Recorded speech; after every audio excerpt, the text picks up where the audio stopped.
Victoria's smile held for half a second too long after the pumps went dead, then the noise started building again, louder this time, sharper, like people suddenly realizing they were not in control anymore. A man near the end dock slapped the side of his boat and shouted about his generator cutting out, another voice complained about the fuel line stopping mid-transfer, and the low hum that usually filled the marina just vanished, leaving only water and tension. I slid my phone back into my pocket and stepped past her, boots hitting wood that had been mine long before she ever printed a flyer. The dock creaked under my weight, familiar, steady, real. Victoria turned fast to follow me, heels clicking too hard for someone who thought she owned the place. "You cannot shut down utilities during an active event," she said, voice rising again, but I did not answer right away. I let her words hang in the air where everyone could hear them, let her claim something she did not understand.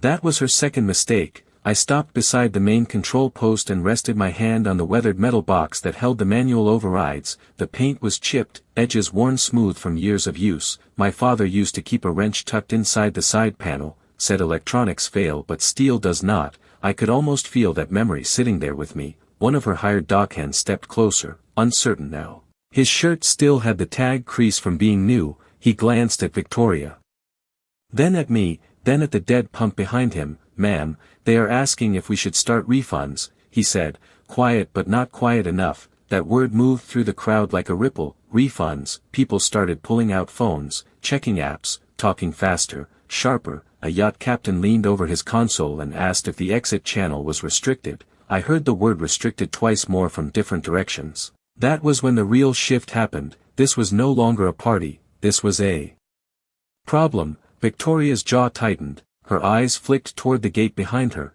then back to me, calculating, adjusting. "You are creating liability," she said, lower now, controlled again. "If any vessel is delayed, you are responsible." I let out a slow breath and looked past her toward the channel markers. The tide line was already lower against the pilings, dark wetwood climbing down inch by inch. I could smell the exposed mud starting to rise through the salt, thick and earthy. Time was moving whether she liked it or not. A boat engine turned over somewhere behind me, then cut out when the fuel feed failed. The silence after that was louder than any shout. I tapped the control box once with my knuckles, a dull metal sound, solid, final. "You charged them for access," I said, voice steady, not raised, just enough to carry. A few heads turned, more people listening now. Victoria did not answer immediately, and that pause told everyone more than her words ever could. The dockhand took a step back. Another guest asked who actually owned the slips, and that question hung there,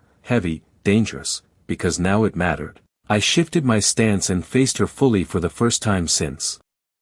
The gate locked, the dock light above us flickered once, then steadied, casting hard shadows across her face. "You opened something you cannot close," I said quietly, and for the first time, she did not interrupt. She just stared, measuring, realizing pieces were missing from her plan. Somewhere out on the water, a second horn sounded, shorter this time, closer, and that meant traffic was stacking up beyond the breakwater. This was about to spread beyond her guests, beyond her event, beyond this dock. The marina was becoming a choke point, and I still had not even used the override key. The second horn faded and a third sound followed, the slow churn of engines idling outside the breakwater, stacking up, waiting for a channel that was no longer moving. I walked past Victoria and down the main dock, each step measured, each board answering under my boots like it always had. The air felt thicker now, tighter. Voices dropping from sharp to uncertain. A man in a navy blazer stepped in front of me holding his phone out like a badge.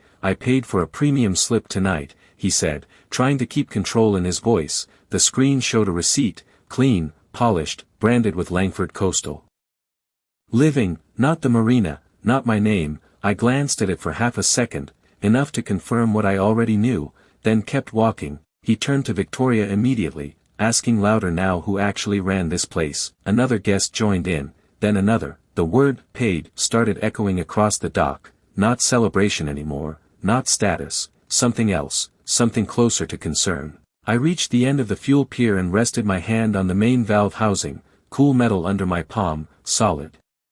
Real, a system built to move thousands of gallons safely, not to be turned into a weekend revenue stream. Behind me, Victoria tried to pull the room back together, her voice cutting through again, sharper, faster, everyone just stay calm, this is a temporary technical issue, she said, but even her tone had changed, less command, more damage control. One of the hired guards stepped closer to her and spoke low. But I still caught the edge of it.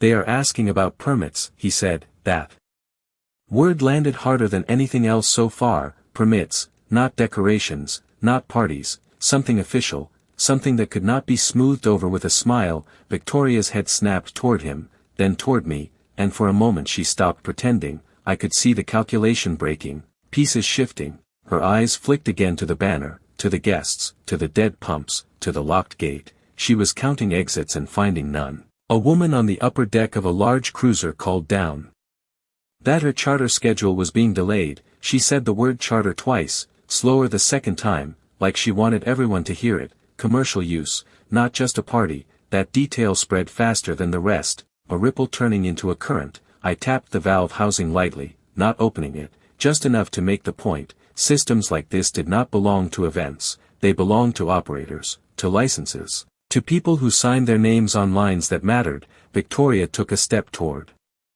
me again, closer than before. Her voice dropped low, almost private now. You are making a mistake, she said, but there was something missing from it, not confidence, not anymore. I turned my head slightly, just enough to meet her eyes. The dock light above us buzzed, casting that same hard edge across everything. No, I said, calm, steady, you already did. The silence that followed was different, not confusion, not noise, something heavier, something settling into place. One of the dockhands backed away from the temporary sign and pulled his phone out. Another guest started recording openly now, holding their camera steady, capturing everything. That was the third shift, when people stopped arguing and started documenting. Somewhere behind us, the gate motor clicked once, a quiet internal sound, ready, waiting, and I had not even touched the master lock yet. The quiet after my last words did not hold for long. It fractured fast as more phones came out, screens glowing pale against the dark water,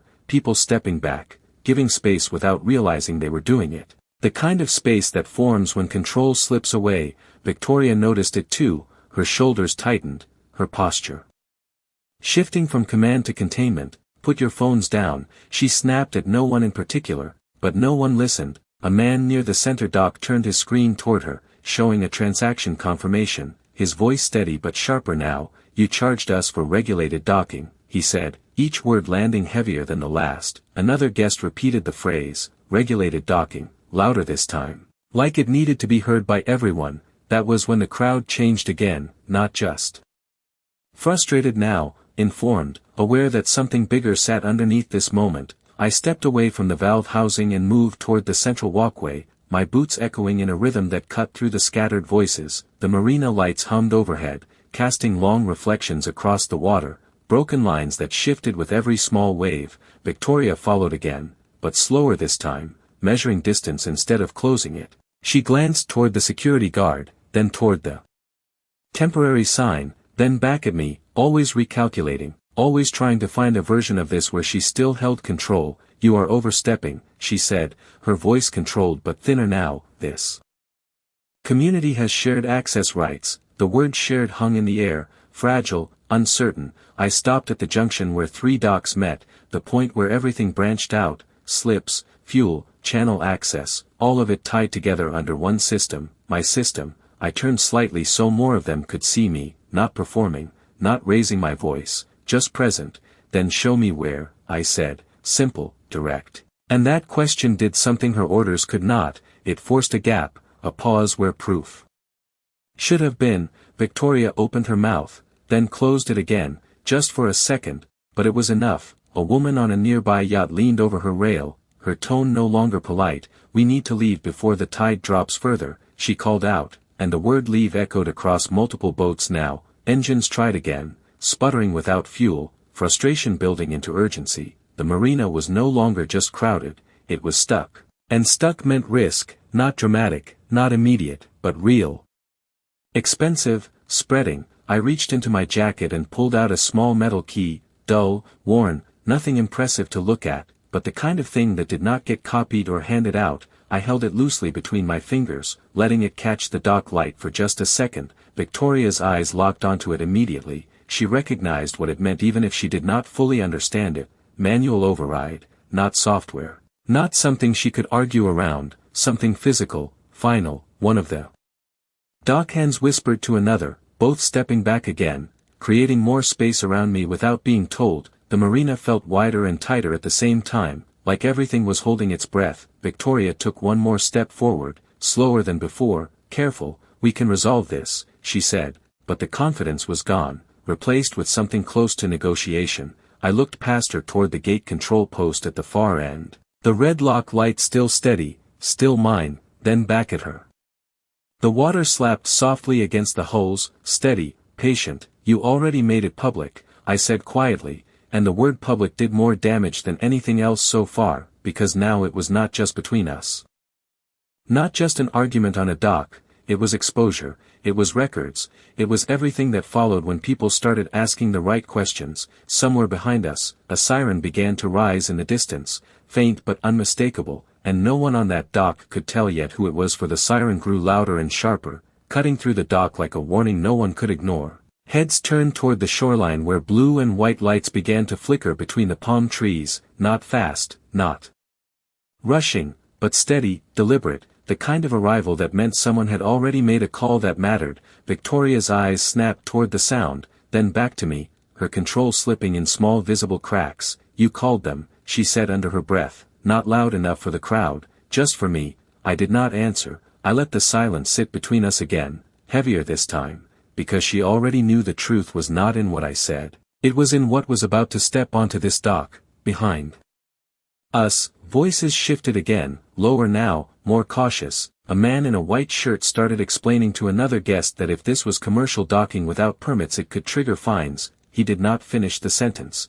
but he did not need to. The idea alone moved faster than words. I slipped the metal key into my palm and closed my fingers around it, feeling the edges press into my skin, grounding, familiar. One of the dockhands tried to quietly pull down the temporary banner, but the zip ties caught and snapped too loud, drawing attention instead of hiding it. Several phones turned toward him instantly, recording, capturing, documenting. That word kept repeating in my head, not spoken, just present in every movement now. Victoria stepped closer again, but this time she lowered her voice even more, almost controlled panic. Listen to me, she said, we can reposition this as a private event under guest access. She was already rewriting the story, already trying to bend what had happened into something softer, something survivable. I shook my head once, slow, not dramatic, just enough. You charged them, I said again, and that phrase hit harder now that others had said it too. It was no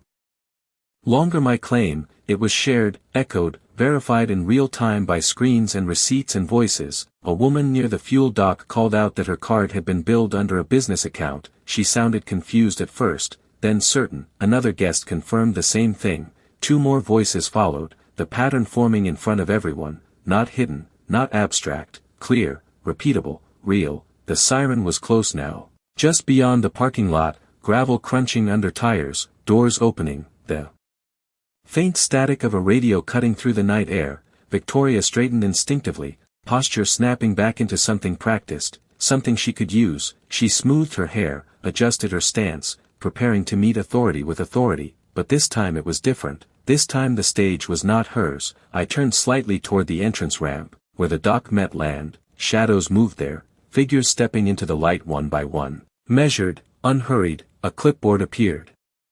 Then a second one, uniforms not flashy, not aggressive, just official. An official was enough. Behind me, the water shifted again, a soft scrape of hull against piling from one of the larger boats settling lower with the tide. A reminder that time was still moving, that this situation was not paused for anyone. Victoria took one step back without realizing it, her heel catching slightly on the edge of the dock. Just enough to break her balance for half a second. She recovered quickly, but the moment was there, seen, felt, recorded. I opened my hand and looked at the small key resting in my palm, then closed it again, slow, deliberate, because I had not even needed it yet. And that realization settled deeper than anything else that night. The people stepping onto the dock were not here for a noise complaint or a misunderstanding.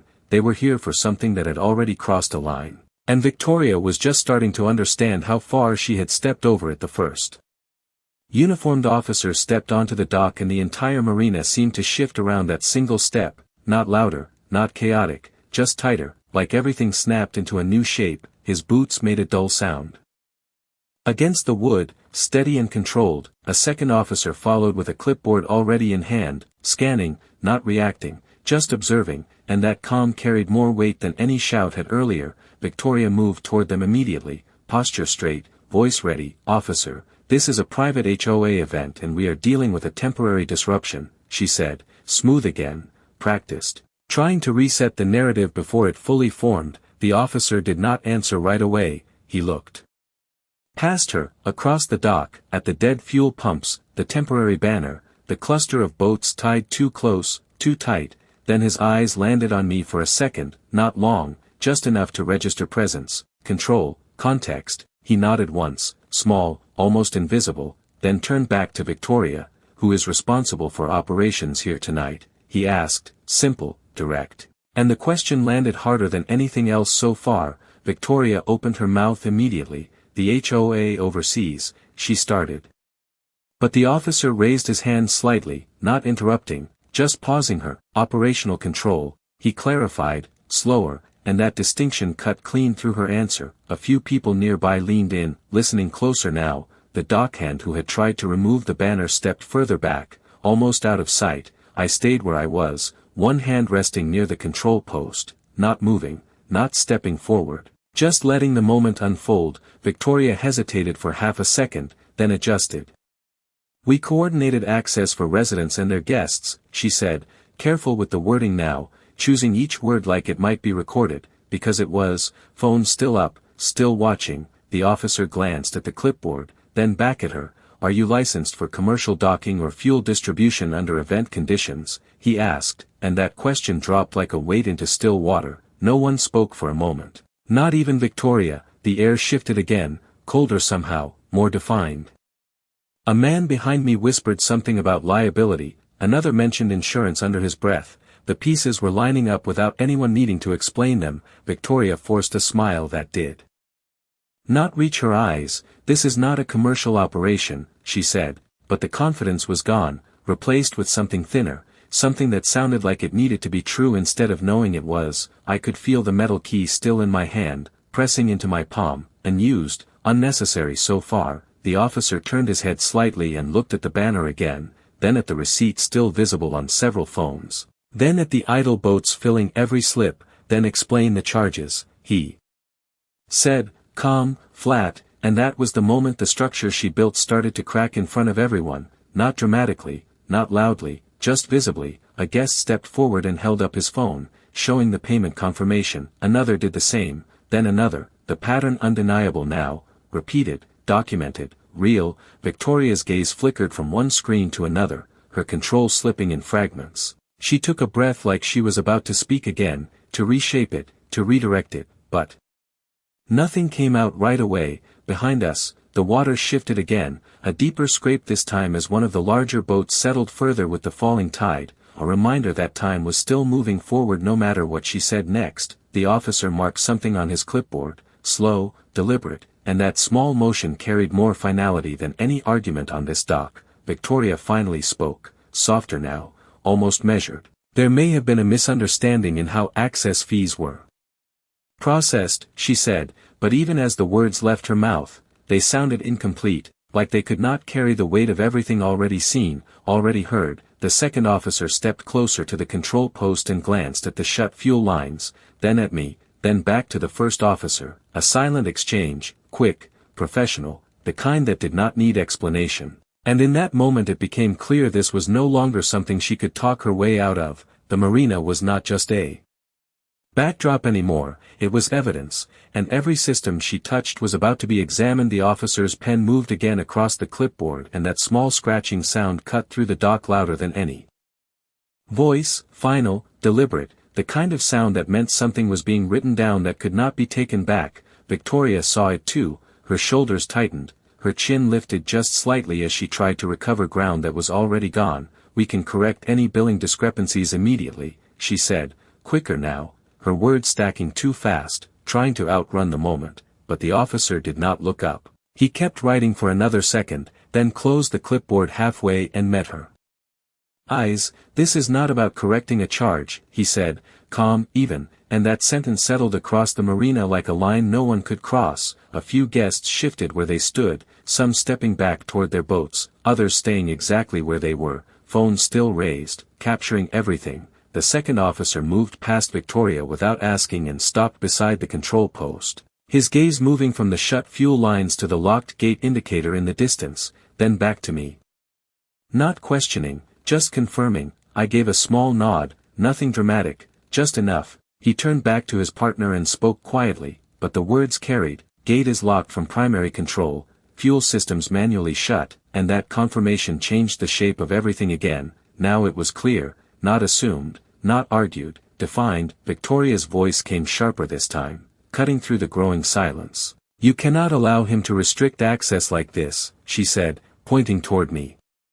Without fully turning, "This affects multiple residents and their guests." The officer finally closed the clipboard completely and shifted his weight, his stance settling into something more direct, more final. "Ma'am," he said, steady, "access control is determined by ownership and operational authority." He paused just long enough for the words to land, then added, "Not by event scheduling." That distinction hit harder than anything else so far. A man near the center dock let out a low breath. Almost a laugh, but not amused, more like realization, the kind that comes too late. Victoria's expression flickered, not anger now, something closer to calculation failing in real time. She turned fully toward me for the first time since the officers arrived, her voice lower, tighter. "Open the gate," she said, not a demand anymore, something closer to a request forced into the shape of an order. I did not move, I did not raise my voice, I just looked at her, steady. The dock lights hummed overhead, casting sharp lines across the water, reflections breaking apart with every small ripple. Behind her, one of the larger boats shifted again, the sound of hull against wood deeper now, heavier. A reminder that the tide was still dropping, still pulling everything down inch by inch. A guest called out that they needed to reposition before it got worse. Another voice followed, then another. Urgency building, not panic, but pressure, real, expensive pressure. The officer glanced toward the channel, then back at Victoria. "You organized this gathering," he said, not asking, just stating. "You collected payment." Another statement, each one placing weight exactly where it belonged. Victoria opened her mouth, then stopped, just for a fraction of a second, but it was enough. That hesitation carried more truth than any answer she could give. I felt the metal key still pressed into my palm, but I did not lift it, not yet, because this moment did not need more action, it needed clarity, and clarity was already unfolding in front of everyone. The second officer stepped closer to the edge of the dock and looked out toward the waiting boats beyond the breakwater, then back toward the crowded slips, measuring space, distance, consequence. When he turned back, his expression had shifted slightly, not dramatic, just more certain, more resolved. "We are going to need documentation for all transactions conducted tonight," he said, and that sentence landed like the final piece clicking into place, because now it was not just about stopping something, it was about tracing everything that had already happened, and Victoria was standing at the center of it. The word documentation hung in the air and you could feel the entire dock shift around it, quieter now, tighter, like everyone suddenly understood this was no longer about a blocked exit or a bad night, this was about records. About proof, about something that would not disappear when the lights went off. Victoria's lips parted slightly but no words came out at first, just a breath that did not carry the authority it used to. One of her staff stepped closer to her side, whispering something about access to the payment system, but even that sounded uncertain, fragile. The officer did not move, he simply waited, pen ready again, patient in a way that made everything feel more serious. A guest near the center dock stepped forward and raised his phone higher. "I have the full invoice right here," he said, his voice steady now, no longer asking, just presenting. Another voice followed, then another, screens lighting up the dock like a row of small witnesses, each one showing the same pattern, the same charge, the same name tied to it, Langford Coastal Living, repeated over and over, not hidden, not disguised. Victoria glanced at each screen like she was trying to outrun them with her eyes, but they kept appearing, one after another, the pattern closing in.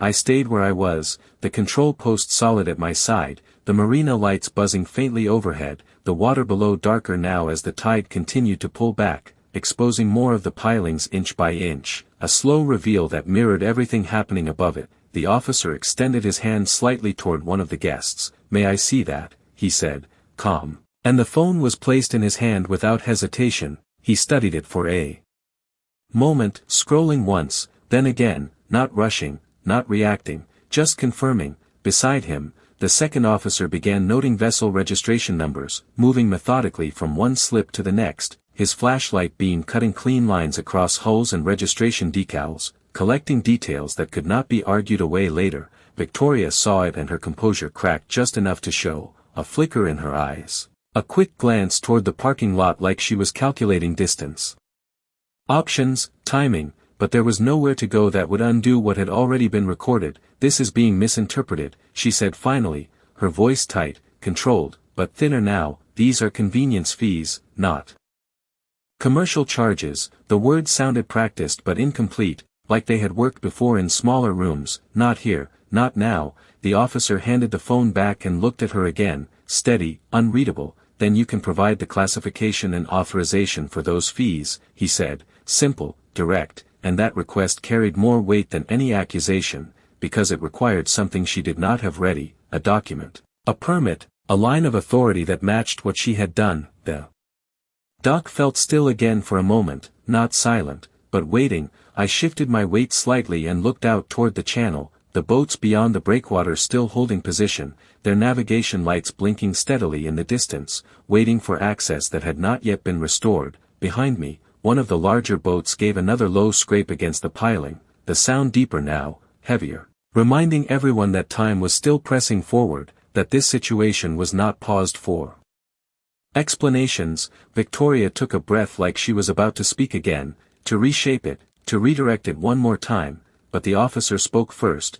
"We will need you to stop all activity immediately and provide full transaction records," he said, and that sentence landed like a boundary, clear and unavoidable. Victoria stood there for a second, perfectly still, her expression caught between defiance and realization, and in that moment it became clear she was no longer controlling what happened.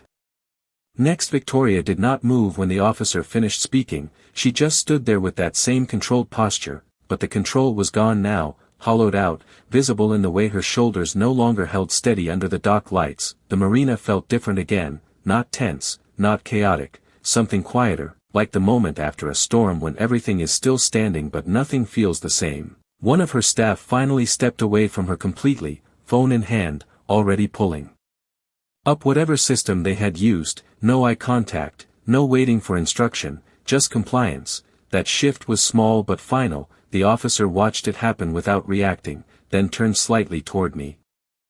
Not asking, just acknowledging the space I held there, the control post, the gate, the systems that had stayed silent through all of this. I nodded once, slow, then finally moved, the first step I had taken since the officers arrived that changed something physical. The dock creaked under my boots again as I walked toward the gate control panel, every eye following without needing to be told, the red lock light still steady, still mine. I slid the metal key into the manual override slot and felt the familiar resistance, worn but precise, built to last longer than arguments like this. I did not turn it yet. I let it sit there for a second, letting everyone see what controlled their exit had been all along, not a claim, not a sign, not a clipboard, something real, something anchored. Behind me, a guest asked quietly if they would be allowed to leave once this was resolved. The question carried further than expected. Simple, direct, human, the officer answered without looking away. From Victoria, yes, in an orderly release once we secure the situation, and that word orderly settled things more than anything else. It meant process, not panic. It meant this would not spiral, it would be handled. Victoria finally spoke again, softer than at any point before. "You are making this bigger than it needs to be," she said, but the words did not land, not anymore. Because everything around her was already bigger than she could contain, the receipts, the recordings, the officers marking down details, the boats shifting with the tide, the banner still hanging half-torn between posts, all of it sitting in plain view. I turned the key slowly, the mechanism inside the panel responding with a low, solid click, then a second one, deeper, mechanical, final. Down the dock, the gate motor engaged, a steady hum building as the lock disengaged, the red light flickered once, then went dark, replaced by a soft green glow. The sound of the gate beginning to open carried across the water, controlled, measured, no rush, just movement, a path clearing where there had been none. A few guests exhaled at the same time without realizing it, shoulders dropping, tension releasing in small ways. The officer raised a hand slightly, signaling them to hold position. Not yet, not until everything was documented, everything accounted for. Victoria watched the gate open like it was something she had never actually seen before, not really, not as something she did not control, her expression no longer calculating, no longer adjusting, just fixed, taking in the reality of it. I stepped back from the panel and looked out over the marina, the water lower now, darker, reflecting less light. Revealing more structure, beams, supports, the foundation that had always been there whether anyone noticed or not. My father used to say the water only looks simple from a distance, up close it shows you everything you forgot to respect. I let that thought settle for a moment, then turned slightly back toward the dock, toward the officers, toward the people who were now part of this whether they wanted to be or not. The gate continued to open behind me, slow, steady, and there was still one thing Victoria had not realized yet.